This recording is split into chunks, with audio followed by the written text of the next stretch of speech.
Hello दोस्तों, आप सभी को राधे राधे श्याम श्याम। स्वागत है आप सभी का एक बार फिर से हमारे चैनल नॉलेज कॉर्नर में।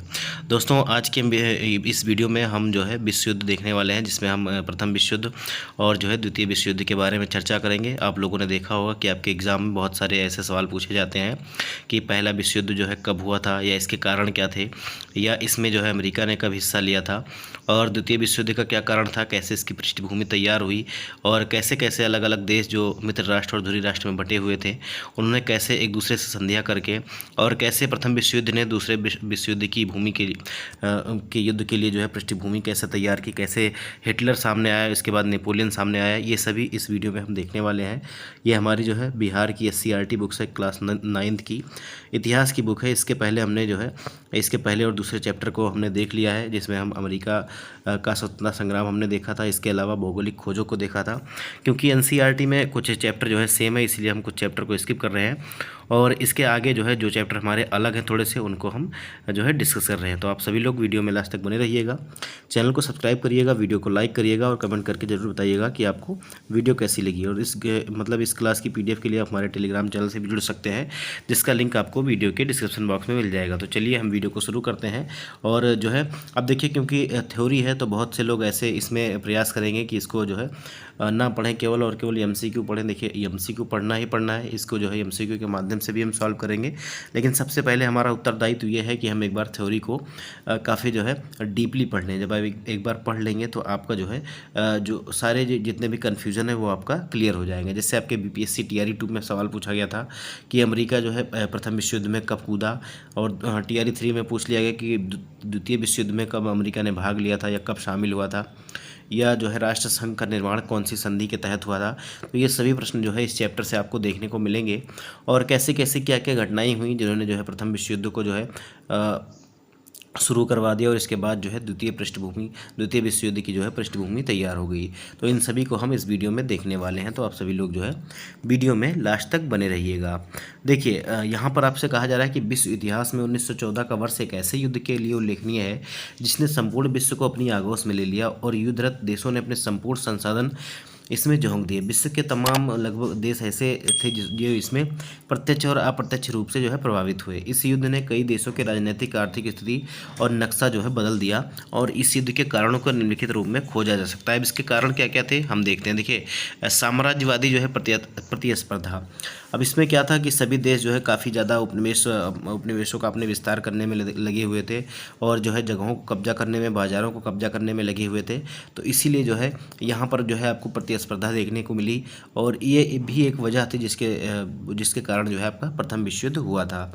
तो देखिए, इसमें लिखा गया है कि औद्योगिक क्रांति के बाद से ही बाज़ारों के विस्तार के लिए उपनिवेशों के निर्माण की प्रक्रिया शुरू हो गई। ऐसे में पूर्व के साम्राज्यवादी आधिपत्य को चुनौती दिए बिना नए औपनिवेशिक क्षेत्र का निर्माण संभव नहीं था। इस दौर में जर्मनी और इटली का प्रवेश बहुत बाद में हुआ, इस कारण उन्हें बहुत ही कम उपनिवेश जो है मिले।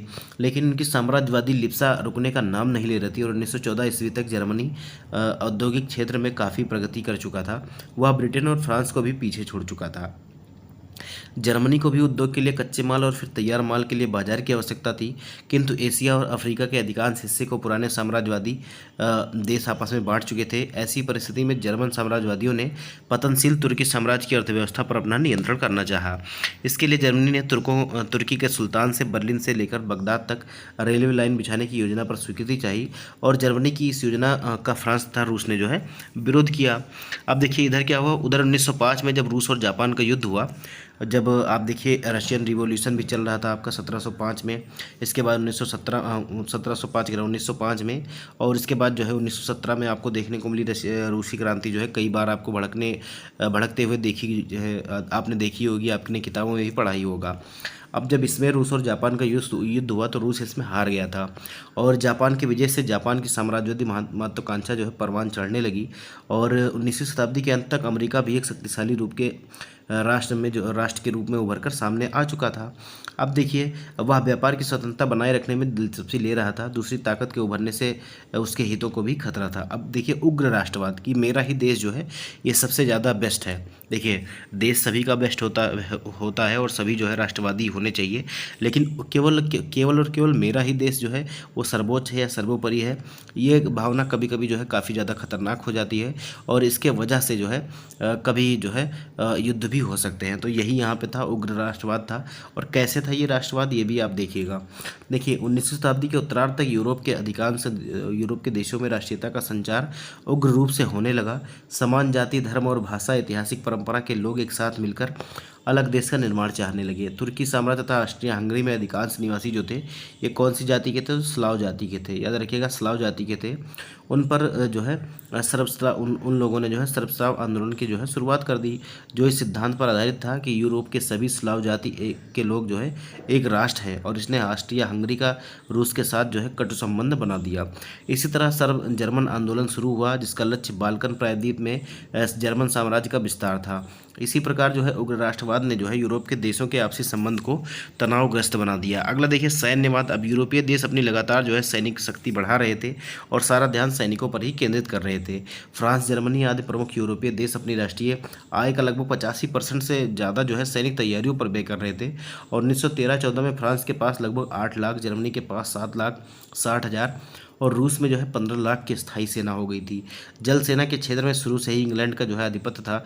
जर्मनी ने इसको चुनौती के रूप में लिया और इंग्लैंड को नीचा दिखाने के लिए जहाजी बेड़ा बनाना शुरू कर दिया। 1912 में जर्मनी ने इम्परेटर नामक जहाज बनाया, जो उस समय का सबसे बड़ा जहाज था। तो यहाँ से भी आपका सवाल पूछा जा सकता है कि इम्परेटर क्या था। जैसे आपसे पूछा गया था कि जो है कामागाटा मारू क्या था, तो वैसे आपसे पूछा जा सकता है कि इम्परेटर क्या था। तो इम्परेटर जो है ये भी एक जहाज़ था जो जर्मनी ने बनाया था 1912 में, और उस वक्त का जो है ये सबसे बड़ा जहाज़ था।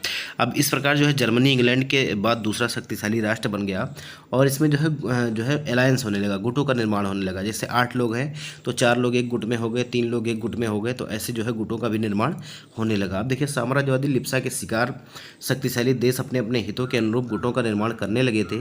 एक समान स्वार्थ को केंद्र में रखकर जो है राष्ट्र रणनीति तय करने लगे थे।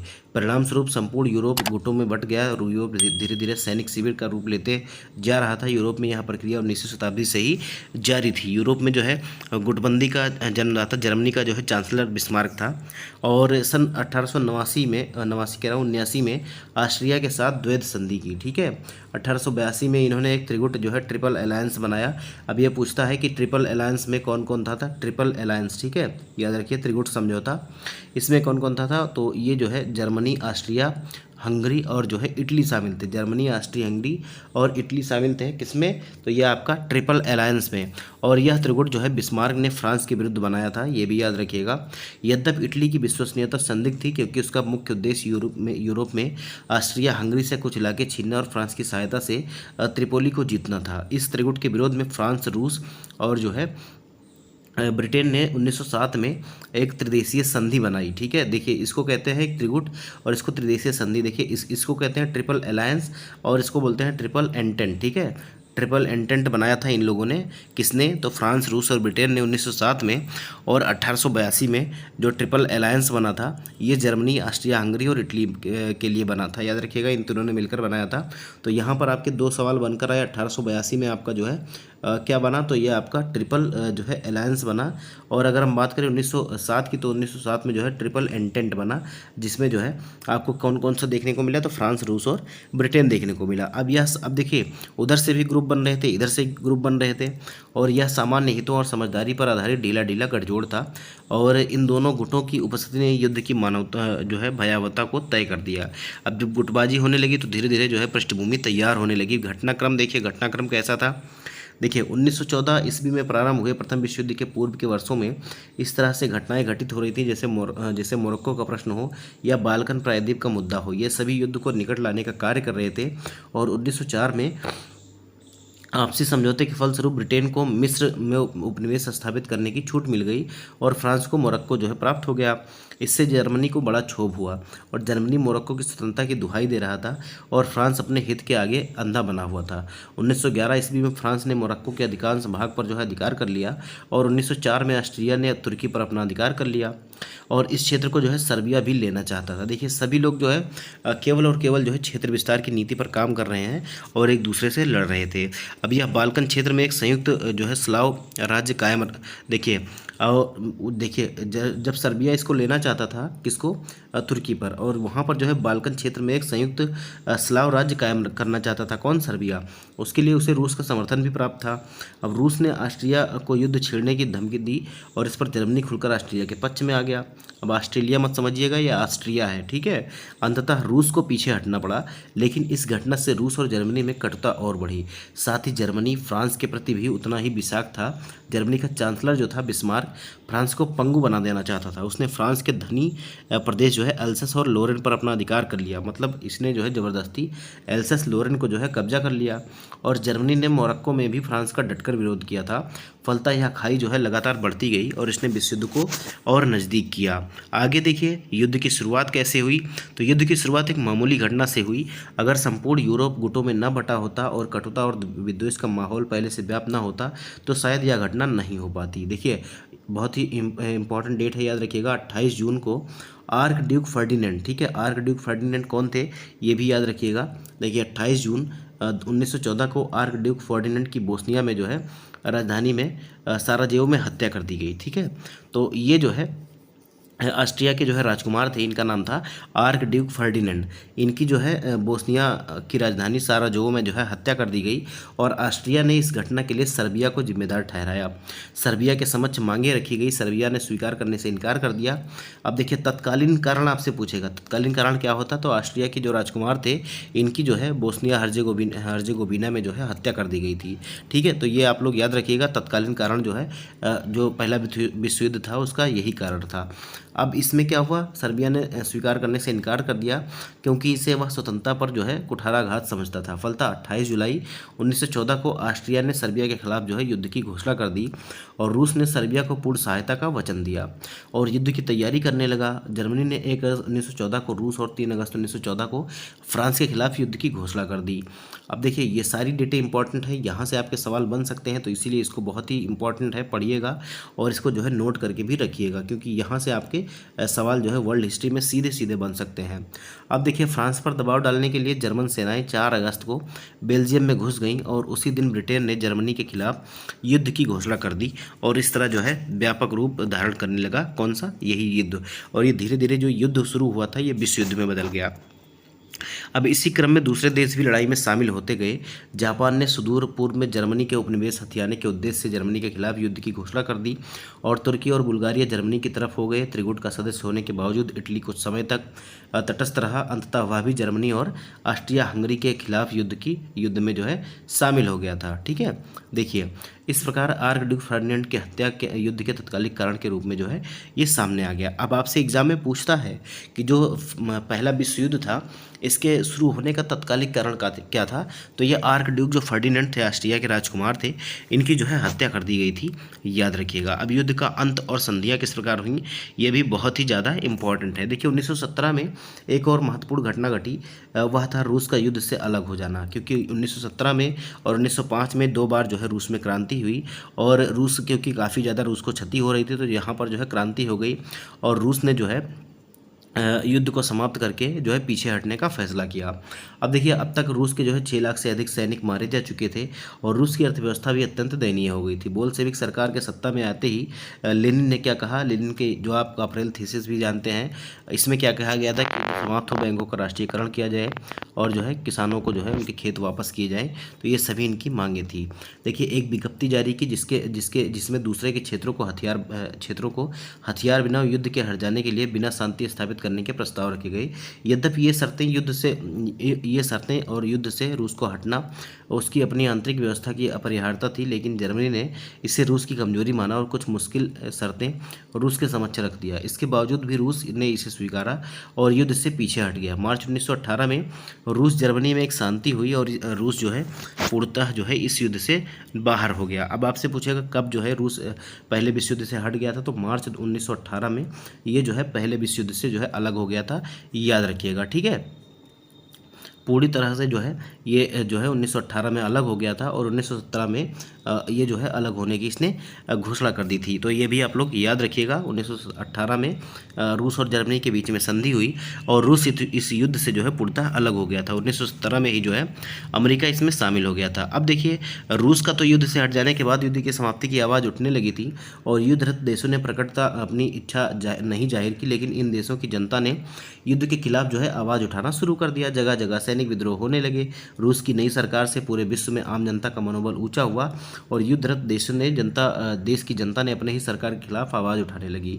जर्मनी के यू नौका नामक पनडुब्बियों ने ब्रिटिश बंदरगाह की तरफ जाने वाली जहाज़ों को डुबोना शुरू कर दिया, जिसमें लुसिटानिया नाम का एक जहाज़ को डुबोने से जो है अमेरिका से प्रतिक्रिया हुई। अब देखिए, यहाँ से एक सवाल आपका ये बनता है कि अमेरिका का जो है विश्व युद्ध में प्रवेश क्यों हुआ, ठीक है। अब विश्व युद्ध में अमेरिका का प्रवेश का क्या कारण था? यही लुसिटानिया नामक जो जहाज़ है इसको जर्मनी ने जो है डुबो दिया था। इसमें जो है कई अमेरिकी नागरिक सवार थे जिनकी जो है मृत्यु हो गई थी, याद रखिएगा। तो ये लुसिटानिया नामक जहाज़ को जो है जर्मनी ने डुबा दिया और इससे जो है अमेरिका में प्रतिक्रिया हुई, क्योंकि उसमें जो है अमेरिकी नागरिक सवार थे। अमेरिका के मना करने पर भी जब जर्मनी ने अपनी कार्यवाही नहीं रोकी, तब 6 अप्रैल 1917 को, ये डेट याद रखिएगा, ये टीआरई में सवाल आपका पूछा गया था और यहीं से ये सवाल आपका बना हुआ था। तो ये भी इंपॉर्टेंट है, इसको जो है नोट करिएगा। देखिए, मैं फालतू में आपको नहीं बता रहा हूँ, थ्योरी आपको नहीं पढ़ा रहा हूँ, क्योंकि थ्योरी पढ़ाने में काफ़ी ज़्यादा बोलना भी पड़ता है और काफ़ी ज़्यादा एक्सप्लेन भी करना पड़ता है। तो ये सभी जो है आपके लिए इंपॉर्टेंट है और ये केवल बीपीएससी टीआरई के लिए ही नहीं, बल्कि कहीं भी जहाँ पर वर्ल्ड हिस्ट्री आपको देखने को मिलती है उन सभी एग्जाम के लिए काफ़ी ज़्यादा इंपॉर्टेंट रहने वाला है। अब देखिए, 6 अप्रैल 1917 को जर्मनी के विरुद्ध जो है युद्ध की घोषणा कर दी। तो यहाँ से आपसे ये सवाल बनता है कि अमेरिका ने जो है प्रथम विश्व युद्ध में प्रवेश कब किया था? तो ये जो है 6 अप्रैल 1917 में अमेरिका ने प्रथम विश्व युद्ध में प्रवेश किया था। अमेरिका के युद्ध में शामिल होने से युद्ध की स्थिति ही बदल गई और जुलाई 1918 में ब्रिटेन, फ्रांस और अमेरिका ने संयुक्त सैनिक अभियान आरंभ कर दिया और जर्मनी तथा उसके सहयोगी देशों की जो है हार होने लगी। बुल्गारिया सितंबर में युद्ध से अलग हो गया और अक्टूबर में जो है तुर्की ने आत्मसमर्पण कर दिया। ऑस्ट्रिया, हंगरी और जर्मनी में राजनीतिक असंतोष बढ़ रहा था और 3 नवंबर 1918 को ऑस्ट्रिया तथा हंगरी ने आत्मसमर्पण कर दिया और जर्मनी में एक क्रांति फूट पड़ी। जर्मनी एक गणराज्य बन गया। जर्मन सम्राट कैसर विलियम द्वितीय पलायन कर जो है हालैंड चला गया और नई जर्मन सरकार ने 11 नवंबर 1918 को युद्ध विराम की संधि पर जो है हस्ताक्षर कर दिए। इस प्रकार जो है युद्ध आपका समाप्त हो गया। अब ऐसे में अमेरिका के राष्ट्रपति वुड्रो विल्सन ने जनवरी 1918 में एक शांति का एक कार्यक्रम प्रस्तुत किया जो 14 सूत्री के नामों से चर्चित हुआ। याद रखिएगा, ये कब हुआ था? तो वुड्रो विल्सन ने कब शांति का एक प्रस्ताव रखा था, जिसको हम पेरिस शांति सम्मेलन कहते हैं। तो ये आपका जो है 14 सूत्रीय मांग इसमें रखी गई थी। इसमें राज्यों के बीच खुली बातचीत चलाना, जहाज रानी की स्वतंत्रता, हथियारों में कमी, बेल्जियम की स्वतंत्रता, फ्रांस को अल्सस और लॉरेन की वापसी, यूरोप में स्वतंत्र राज्यों की स्थापना और सभी राज्यों की स्वतंत्रता की जमानत के लिए अंतर्राष्ट्रीय संगठन की स्थापना जैसी बातें शामिल थी। इस प्रकार शांति संधि में विल्सन के कुछ जो है सूत्रों को भी शामिल किया गया था। अब यहाँ से आप इसको जरूर पढ़िएगा, क्योंकि यहाँ से आपसे पूछ सकता है कि जो अमेरिका के राष्ट्रपति थे वुड्रो विल्सन, इनके जो है शांति प्रस्ताव में जो 14 सूत्रीय मांगे थी, इनमें कौन कौन सम्मिलित थे। तो यहाँ से आपका 2-3 दे देगा और एक जो है गलत दे देगा, तो वहाँ पर आपको ढूंढना मुश्किल हो जाएगा। तो इसलिए जो है इसको आप लोग एक बार पढ़िएगा और इसको जो है थोड़ा सा दिमाग में रखिएगा। अब देखिए, वर्साई की संधि कब हुई? तो जनवरी और जून 1919 के बीच जो है विजयी शक्तियों, मित्र राष्ट्र जो है विजयी हुआ था। इसका एक सम्मेलन पेरिस के उपनगर वर्साई में और फिर पेरिस में आयोजित हुआ। हालांकि इस सम्मेलन में 27 देश भाग ले रहे थे, लेकिन 3 देश ब्रिटेन, फ्रांस और अमेरिका ही निर्णायक भूमिका निभा रहे थे। अमेरिका के राष्ट्रपति वुड्रो विल्सन, ब्रिटेन के प्रधानमंत्री लॉयड जॉर्ज और जो है फ्रांस के जो है प्रधानमंत्री कौन थे? तो ये थे जॉर्ज क्लेमेंसो। यही 3 प्रमुख व्यक्ति जो शांति शांति और संधि की शर्तें जो है तय कर रहे थे और पराजित राष्ट्रों के मत्थे इसे मढ़ रहे थे। सम्मेलन में पराजित राष्ट्रों को कोई महत्व तो नहीं दिया गया और रूस को भी शांति संधि से प्रक्रिया से जो है बाहर रखा गया। मुख्य संधि जर्मनी के साथ हुई जो 28 जून 1919 को हुई। तो आपसे ये भी पूछा गया था, इसकी डेट पूछी गई थी कि वर्साई की संधि कब हुई थी, तो 28 जून 1919 को जो है वर्साई की संधि हुई थी और पराजित जर्मनी को इस संधि पर हस्ताक्षर करने के लिए जो है मजबूर किया गया। संधि में जर्मनी को युद्ध का जिम्मेदार बताया गया और फ्रांस को जो है जर्मनी जिसने फ्रांस का जो है अल्सस लॉरेन का जो क्षेत्र कब्जा कर लिया था उसको जो है वापस फ्रांस को दे दिया गया। जर्मनी का जो सार क्षेत्र था वहाँ की जो है कोयला खदानों को 15 वर्ष के लिए जो है फ्रांस को दे दिया गया। और इसके अलावा देखिए इसका प्रशासन किसके अधीन कर दिया गया, तो राष्ट्र संघ के अधीन कर दिया गया और जर्मनी को अपने युद्ध पूर्व क्षेत्र का कुछ भाग डेनमार्क, बेल्जियम, पोलैंड, चेकोस्लोवाकिया को भी देना पड़ा। राइन नदी की घाटी क्षेत्र को सेना रहित कर दिया गया और फैसला किया गया कि संधि के तहत जर्मनी की सेना केवल और केवल जो है 1 लाख तक ही सीमित रहेगी। अब यहाँ पर ये भी आपसे पूछता है कि विश्व युद्ध के बाद निम्नलिखित में से कौन से परिवर्तन हुए, तो इन देखो राइन नदी घाटी को जो है सेना रहित कर दिया गया क्योंकि यहाँ आप सेना नहीं रख सकते हैं। इसके अलावा जर्मनी के जो है रूर क्षेत्र को, जिसमें सार भी आता है, ये अलग अलग देशों को दे दिए गए लीज पे। इसके अलावा इनके जो है सेना को सीमित कर दिया गया, केवल और केवल जो है 1 लाख तक सीमित कर दी गई। उससे वायुसेना और पनडुब्बियाँ जो है रखने के अधिकार छीन लिए गए। जर्मनी के सारे उपनिवेश जो है विजित राष्ट्रों में बांट दिए गए। टोगा और कैमरून को ब्रिटेन और फ्रांस ने आपस में बांट लिया। दक्षिण पश्चिम अफ्रीका और पूर्वी अफ्रीका में स्थित जर्मन उपनिवेश ब्रिटेन, बेल्जियम, दक्षिण अफ्रीका और पुर्तगाल को दे दिए गए। इसके अलावा प्रशांत क्षेत्र में स्थित उसके उपनिवेश चीन तथा और उसके सारे अधिकार क्षेत्र जो है जापान को दे दिए गए।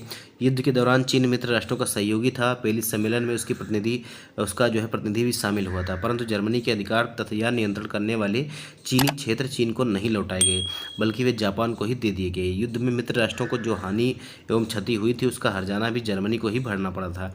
इसके लिए 6 अरब 10 करोड़ पाउंड की भारी रकम जो है ये निश्चित की गई थी। अब देखिए इतना ये जो दबाव पड़ रहा है और इतना जो है कठोर संधियाँ और शर्तें जो लागू की जा रही हैं, यही आगे चलकर आपका द्वितीय विश्व युद्ध का कारण बन जाएगा और यही जो है हिटलर के मार्ग को और हिटलर के उदय को जो है प्रशस्त करेगा। आगे देखिए जर्मनी के सहयोगियों के साथ अलग अलग संधियाँ की गई। अब यहाँ पर देखिए इसको नोट करिएगा। ऑस्ट्रिया हंगरी को विभाजित कर दिया गया। ऑस्ट्रिया से कहा गया कि वह हंगरी, चेकोस्लोवाकिया और यूगोस्लाविया, पोलैंड की स्वाधीनता को मान्यता दे और उसे अपने क्षेत्र में अब भी इन देशों को और इटली को देने पड़े। बाल्कन क्षेत्र में अनेक परिवर्तन किए गए, अनेक राज्य बनाए गए और इनके बीच भूभागों का जो है बंटवारा कर दिया गया। बाल्टिक राज्य जो रूसी साम्राज्य के भाग थे स्वतंत्र घोषित कर दिए गए। तुर्की के साथ की गई संधि में तुर्की साम्राज्य को पूरी तरह से छिन्न भिन्न कर दिया गया। ब्रिटेन की फिलिस्तीन और मेसोपोटामिया इराक को दे दिए गए। फ्रांस को सीरिया दे दिया गया। क्षेत्रों और देशों का यह हस्तांतरण जिस व्यवस्था के तहत किया गया उसे शासन देश या मेडेंट कहा गया। ठीक है, या इसको भी याद रखिएगा। सिद्धांत रूप से शासनादेश या मेडेंट जो था ये जाने वाली शक्तियाँ अर्थात ब्रिटेन, फ्रांस को इन देशों का शासन चलाना था। वास्तव में इनका शासन जो है उपनिवेशों की तरह किया जाने लगा और तुर्की के क्षेत्र का अधिकांश भाग। अब देखिए आगे क्या क्या हुआ। अब इसमें जो है एक शांति संधि हुई और आपसे ये भी सवाल जो है बीपीएससी टीआरई 3 में पूछा गया था कि कौन सी संधि के तहत जो है राष्ट्र संघ का निर्माण हुआ था। ठीक है, अब राष्ट्र संघ देखिए एक है आपका संयुक्त राष्ट्र। संयुक्त राष्ट्र जो बना था ये द्वितीय विश्व युद्ध के बाद बना था, लेकिन जो राष्ट्र संघ बना था जिसे हम क्या कहते हैं, लीग ऑफ नेशंस कहते हैं और संयुक्त राष्ट्र को हम यूनाइटेड नेशन कहते हैं। तो ये आप याद रखिएगा, इसमें आप कंफ्यूज मत होइएगा। और इसका निर्माण जो हुआ था वो वर्साई की संधि के तहत ही हुआ था। तो आपको जब भी सवाल देखने को मिले तो आप जो है सही जवाब यही लगाइएगा, वर्साई की संधि के तहत जो है ये आपका लीग ऑफ नेशंस या राष्ट्र संघ का जो है निर्माण हुआ था। अब देखिए अमेरिका के राष्ट्रपति वुडरो विल्सन के तहत जो है 14 सूत्री सिद्धांत में इसकी चर्चा थी और इसके उद्देश्य थे शांति सुरक्षा बनाए रखना, अंतर्राष्ट्रीय झगड़ों को शांतिपूर्ण निपटारा करना और सदस्य देशों को युद्ध का सहारा न लेने के लिए बाध्य करना। आगे देखिए इसका एक महत्वपूर्ण प्रावधान प्रतिबंधों से संबंधित था। इसके अनुसार किसी भी आक्रमणकारी देशों के खिलाफ आर्थिक और सैनिक कार्यवाहियां करना शामिल था। इसके प्रावधानों में सदस्य राष्ट्रों के श्रमिकों की दशा और सामाजिक स्थिति को सुधारने के उपायों को शामिल किया गया था। अब इसमें देखिए युद्ध और शांति के संधियों का जो है परिणाम क्या हुआ ये आपको आगे देखने वाली चीज़ है। देखिए जर्मनी पर जो शर्तें लगाई गई वो काफ़ी ज़्यादा कठोर थी। इतने सारे उनके क्षेत्र ले लिए गए, कोई किसी क्षेत्र को जो है 15 साल लीज पर फ्रांस को दे दिया गया, किसी को ब्रिटेन को सौंप दिया गया और सेना सीमित कर दी गई है, सभी आप लोगों ने देखा। तो मतलब उसमें कई सारे देश लड़ रहे थे, ठीक है, लेकिन हार का ठीकरा और जिम्मेदार जो है केवल और केवल जो है युद्ध का कारण जर्मनी को ही समझा गया। तो इसीलिए जो है यहाँ के लोग जो है अपने आप को जो है ठगा हुआ महसूस कर रहे थे। अब आगे देखिए कैसे क्या हुआ। अब तक के हुए युद्धों में प्रथम विश्व युद्ध सबसे भयावह था और इसकी व्यापकता और बर्बादी त्रासदापूर्ण थी। विभिन्न अनुमानों के अनुसार लगभग 45 करोड़ लोग इस विश्व युद्ध से जो है प्रभावित हुए। लड़ाई में या अन्यथा मरने वालों की संख्या जो है लगभग 90 लाख बतलाई गई और जो युद्ध में भाग लेने वालों की संख्या का लगभग 7वां भाग था। आगे देखिए, लाखों लोग अपंग हो गए। हवाई हमलों, अकालों और महामारियों ऐसे भारी संख्या में असैनिक लोग भी मारे गए। विभिन्न देशों की राजनीतिक और आर्थिक व्यवस्था छिन्न भिन्न हो गई। इससे अनेक सामाजिक समस्याएं जो हैं वो भी खड़ी हो गई। आगे देखिए, आगे क्या कहा जा रहा है, नई राजनीतिक व्यवस्था का उदय। अब देखिए, प्रथम विश्व युद्ध और इसके जो है बाद जो है संपन्न शांति संधियों ने अनेक देशों की राजनीतिक व्यवस्था में परिवर्तन किया। कई राजतंत्र नष्ट हो गए, कई देशों में लोकतांत्रिक व्यवस्था का उदय हुआ। नई साम्यवादी सरकार में विश्व जनमत रूबरू हुआ। 3 शासक वंश नष्ट हो गए, यथा रूस का रोमानोव वंश और जर्मनी का जो है होहेनजोलर्न और जो है ऑस्ट्रिया हंगरी में जो हैब्सबर्ग के शासक थे उनका वंश जो है ये समाप्त हो गया। तो ये भी इम्पॉर्टेंट है, इसको भी पढ़िएगा, यहाँ से भी आपके सवाल जो है पूछे जा सकते हैं। युद्ध के कुछ समय ही बाद जो है तुर्की में उस्मानिया वंश का शासन समाप्त हो गया। ऑस्ट्रिया और हंगरी 2 अलग अलग स्वतंत्र राज्य बन गए। चेकोस्लोवाकिया और यूगोस्लाविया स्वतंत्र देशों के रूप में उभरे। पोलैंड देश जो है स्वतंत्र देश के रूप में सामने आ गया। यूरोप का वर्चस्व जो है समाप्त हो गया। संयुक्त राज्य अमेरिका विश्व शक्ति बनकर उभरा। वह सैनिक और आर्थिक दृष्टि से उसने जो है यूरोप को पीछे छोड़ दिया। कुछ ही समय बाद विश्व रंगमंच पर जो है सोवियत रूस भी विश्व शक्ति के रूप में सामने आया। एशिया और अफ्रीका के देशों में चल रहे स्वाधीनता आंदोलन को भी बल मिला और यूरोप की श्रेष्ठता का दावा इस युद्ध में धूमिल हुई, क्योंकि ये साम्राज्यवादी यूरोप सदैव इस प्रचार की हवा देता था कि यूरोप और यूरोपीय लोग जो है श्रेष्ठ है। रूस और जापान का जब 1905 में युद्ध हुआ, इसमें जो है रूस की पराजय हो गई थी और यह मिथक भी टूट गया था कि एशिया और अफ्रीका के देशों में स्वाधीनता आंदोलन जो है इससे तीव्र हो गए, क्योंकि जब रूस हार गया तो उसको ऐसा लगा कि जो है बड़े देशों को भी आसानी से हराया जा सकता है और इससे जो है एशिया और अफ्रीका में भी जो स्वाधीनता आंदोलन चल रहे थे वो काफ़ी ज़्यादा तीव्र हो गए। अब देखिए, इस विश्व युद्ध ने और क्या किया, द्वितीय विश्व युद्ध की पृष्ठभूमि भी तैयार कर दी। वो कैसे कर दी, तो ये आप देखेंगे इसमें। देखिए, प्रथम विश्व युद्ध की भयावहता और व्यापकता से लोग आक्रांत थे। सभी राष्ट्र भविष्य में किसी ऐसे युद्ध की कल्पना से बचना चाहते थे। इसके लिए अंतर्राष्ट्रीय संगठन बनाया गया, जिसका नाम आप जानते हैं, लीग ऑफ नेशंस या राष्ट्र संघ। लेकिन वर्साय और पेरिस की संधियों ने अगले विश्व युद्ध की पृष्ठभूमि भी तैयार कर दी थी। जिस तरह से पराजित राष्ट्रों पर निर्णय थोपे गए, उनका अपमान किया गया था, इससे यही स्पष्ट था कि अगला विश्व युद्ध होकर रहेगा। यद्यपि इतना शीघ्र इसकी शुरुआत हो जाएगी, इसकी कल्पना शायद किसी को नहीं थी। प्रथम विश्व युद्ध साम्राज्यवाद को समाप्त नहीं कर सका, बल्कि इसकी समाप्ति के उपरांत जो समझौते हुए उससे साम्राज्यवाद का वेग और प्रचंड हो गया। यद्यपि युद्ध को रोकने के लिए राष्ट्रसंघ नामक अंतर्राष्ट्रीय संस्था बनाई गई, परंतु यह अपनी आरंभिक छोटी मोटी सफलताओं के बावजूद किसी भी युद्ध को रोक नहीं पाई। अब ऐसा क्यों हुआ, क्योंकि बड़े बड़े राष्ट्र जो थे वो इसके सदस्य नहीं बने। देखिए, वुडरो विल्सन जो अमेरिका के राष्ट्रपति थे, इन्होंने जो है इसकी नींव तो रख दी, लेकिन खुद इसमें जो है वो शामिल ही नहीं हुए। आगे देखिए, आगे आपसे क्या कहा जा रहा है, आगे आपसे कहा जा रहा है द्वितीय विश्व युद्ध। तो जो द्वितीय विश्व युद्ध है दोस्तों, ये हम अगले पार्ट में देखें। तब तक आप जो है इस पार्ट को अच्छे से पढ़िए और इसका जो है रिवीजन करिए। मैं इससे संबंधित एमसीक्यू भी आपको करवा दूंगा।